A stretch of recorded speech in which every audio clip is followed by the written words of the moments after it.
Arthur Gaunt had spent his whole life as a slave to curiosity. Above all else, he yearned for truth and an answer to those questions he had never thought to ask. No matter where or when, a nameless force pulled him towards an unnameable place, some origin point where the most fundamental knowledge lay waiting for his discovery. But despite his efforts, the truth always eluded him. It should come as no surprise that Arthur pursued a career in criminal investigation. While specializing in missing persons, he closed 98% of his cases. By his colleagues' standards, Arthur was very good at his job. But that pesky 2% bothered him to no end. Despite numerous orders from his supervisors, Arthur refused to let any case go cold. His supervisors could look past his obsessive behavior, but not his disobedience. So Arthur was fired. The case of Mary Whitman was the final nail in the coffin. According to one neighbor, a group of men in a white van abducted Mary outside of her suburban home. She called the police, but they arrived too late. Other neighbors confirmed to have seen this white van. However, surveillance footage from nearby homes showed no sign of Mary or any vehicle at the time. By all reports, Mary was a kind, cheerful adolescent. She had no enemies, no jealous exes, and no trouble at home or elsewhere. And until that night, no one had seen any reason to worry for Mary's safety. Arthur secretly copied the case files to take home before his departure from the police force. But after weeks of private investigation, he still had no motive, no leads, and no clue. That is, until he received a strange letter from a man named Thomas Hoslo. The contents of the letter were as follows. Dear Mr. Gaunt, they told me they were criminals, all of them. Whatever horrors were necessitated by our righteous path, it is only what they deserved. But Mary is just a girl. What might she have done to deserve such torment? Have we grown so desperate as to snatch children from the streets? How many others might have come before, smuggled under my nose, guilty of naught but a knack for misfortune? I can abide no longer. All my life, and long it has been, I dedicated myself to the careful protection of one greater truth. I have warded it from all others save our own to prevent a most abrupt and unwelcome end. Yet, if a system demands cruelty to persist, perhaps it should not persist at all. Mr. Gaunt, I know you as a respected detective, and I believe you haven't yet dropped your inquiries into the case of Miss Mary Whitman. You will find her, in some shape or another, among those I might have called my brothers. You may enter unseen at the ruins of 4 Deadwood Drive in Underton. Consider this my resignation from the cult of Angola. I have had my awakening, and soon so will we all. Cordially, Thomas Hoslo. This was Arthur's first true lead, and he would follow it to its natural end, but not without doing his research. First, he looked for any information he could find on the cult of Angola, but his search yielded nothing. Either the cult was the creation of a deluded madman, or someone had taken great measures to scrub any trace of the cryptic group. As for Thomas Hoslo, Arthur could find only a few mentions of his name in public records. But according to those documents, Hoslo had died half a century ago. Provided with those records was a photo of the man prior to his death. He was a willowy figure with sharp cheekbones and a coarse, white beard. Although there was a lively glint in his eye, there was no way such an elderly man could have survived another 50 years. Regardless, Arthur made the trip to 4 Deadwood Drive. It was his only clue to the whereabouts of Mary Whitman. But just as the letter suggested, the address led to a ruin. Although a building might have been there at some point, now all that remained was a wreckage of rusted metal and shattered glass. Graffiti covered the monstrous pile, painting it in vibrant shades of red and black. As Arthur stepped into the ruin, he could see no hint of an entrance or sign of activity. Even so, there was some organization to the cluttered chaos. The debris spiraled around a central point, where the ruin reached its peak. There Arthur noticed what looked like an archaic network of gutters and pipes. It was a rainwater collection system, and as Arthur approached, he could hear a soft patter of water below. While his eyes followed the pipes, Arthur noticed a black sigil painted onto a sheet of metal. The symbol depicted an ambiguous shadow of coiled tendrils, and at once, Arthur felt an unnerved tremble in his breast. Upon closer inspection, the metal sheet had a hinge on one side.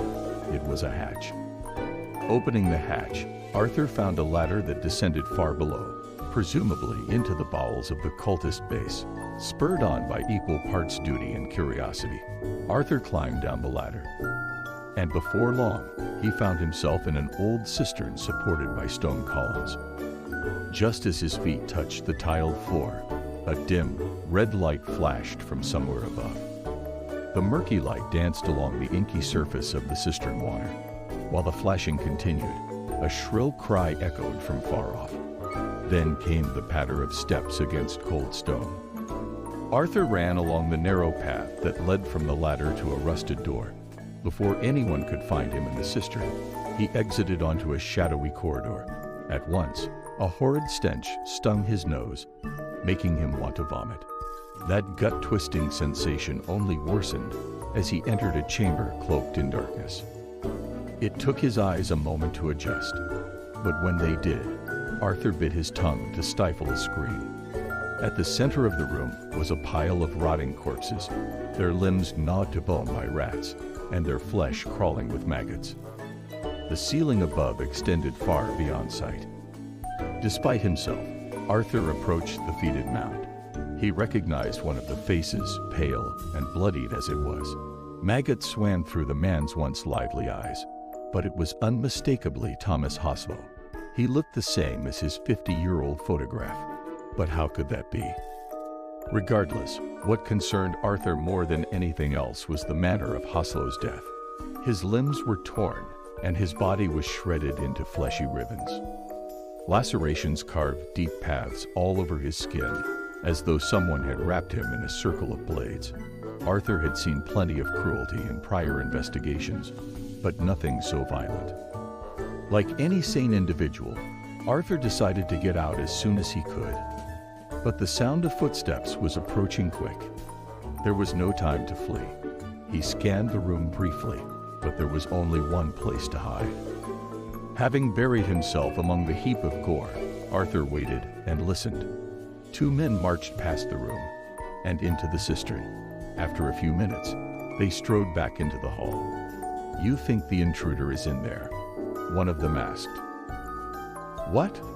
With Tom and the others?" "I doubt it," another man said. "I'm not even sure there is an intruder. Could have been a rat that set off the alarm." The first man sighed. "Are we just going to leave Tom in there? He was one of our own. He was a traitor. Let the rats have him." With that, both men disappeared down the hall. As their footsteps faded, Arthur slid out of his hiding spot. Dark, coagulated blood stained his clothes, and maggots wriggled in his hair. He wanted to retch and scream. But he had to get out. He ran for the cistern, but the door was locked. He looked at his phone, but there was no service. If Arthur wanted to leave, he would have to progress deeper into the cultist base. No one could help him now. At the opposite end of the hall was a spiral staircase.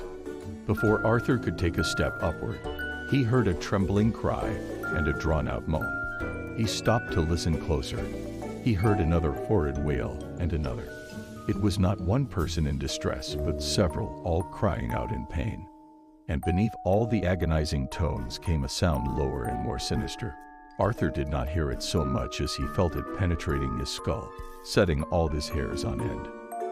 Once he found the courage to ascend the stairs, Arthur came upon a long hall drenched in dreary white light.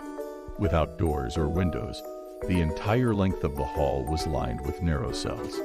In each of them was a prisoner, scrawny and pale. Their skin was riddled with sores and bruises, and in their eyes, he saw a look of unyielding terror. Arthur tried to ask them questions, but the prisoners flinched as he approached and shrank into the shadows. "Please, tell me what is going on here. What is this place?" Arthur asked them. Most merely shivered and cried. Others were utterly silent and despondent. The sheer number of prisoners astounded Arthur. There must have been hundreds. Yet Mary Whitman was the only missing person he knew of. How could so many have ended up here without notice? And more importantly, what were the cultists doing with them? "Hey, over here," one of the prisoners said in a surprisingly lucid tone. He stuck his hand through the bars and waved Arthur over. The man could not have been more than 35, but his skin was striped with deep wrinkles, and his hair was falling out in patches. "Are you one of us? Have you escaped? Can you set me free?" the man asked. "No, I came to look for someone." "But what is this place? How did you get here? What does it look like?" "This is a prison, but not like any other I have been to," the man said. He licked his lips. They were cracked and half-coated in coagulated blood. "They moved me to this place from the Cooperstown Penitentiary. They told my family I was killed in some prison fire, but there was no fire. It never happened." His voice trailed off. "No one is looking for me. But I'm not dead. I'm not," he said, as if to himself. "Do you know Thomas Hoslo? Is that name familiar to you?" Arthur asked. The prisoner grumbled. "One of them. One of them. You mean the cult of Angola?" "Yes." Arthur glanced up and down the corridor. There were footsteps, but they were still far off. He leaned closer to the cell and asked in a hush, "What is the cult of Angola? Who is Angola?" The prisoner closed his eyes and scrunched his face into a painful knot. He shook his head. "Please, you must tell me." "Not who. It's not human." "What do you mean it's not human?" The prisoner shook his head and slunk back into the shadows of his cell. Arthur could see his shoulders shake.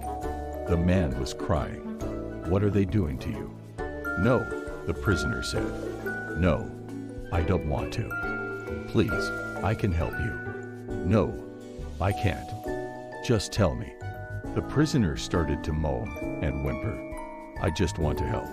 I can't help if I don't know what's going on here." The prisoner jumped towards the bars. "It's torture," he screamed. "They cut, and they break, and they wound, until blood streams across the floors. They slice the flesh from our bones and smile through our screams. They say their words, and they shatter our bones. Anything for the pain. So much pain." "Why are they torturing you?" Arthur said. Smashing his head against the bars, the prisoner groaned and cried. "Don't listen to them. It just wants to feed. They say it's to keep him asleep. But Angola wants pain. Angola wants blood and control. Everything. It controls everything in this nightmare," he said through gritted teeth. Arthur didn't understand. He asked the prisoner to help him make sense of it. But the troubled man couldn't hear him. His sanity was unraveling fast. "Do you know Mary Whitman?" Arthur said. "Can you tell me about her?" "Nailed to a cross, blood boiling, nerves splitting, darkness spinning. It's not real. It's not real. Wake up. Wake up." Arthur tried to calm the prisoner, but he screamed more and more. The corridor boomed with his shouts. "Wake up. Wake up." A pair of cultists appeared at the other end of the hall, dressed in ceremonial black robes. They pointed and chased after Arthur. He ran down a side hall, and then down another and another. It didn't take long before Arthur was hopelessly lost. But he could not stop. The cultists were still behind him. Arthur found a staircase and followed it up another floor. The air smelled of bloodied steel and hot disease. As he climbed the steps, the defeated wails of the prison faded. In their place grew a choir of soul-wrenching screams. The tormented tones struck a fear so deep and so primal. It was there Arthur found the torture chambers. The rooms were as numerous as they were vile. Through slits in the doors, Arthur saw men splayed on racks, seated in barbed chairs, and hung from ropes. Their naked bodies were contorted and dislocated. Their skin ran with rivers of blood until the drains on the floor clogged and overflowed. Behind each of these contraptions was a cloaked figure whose careful supervision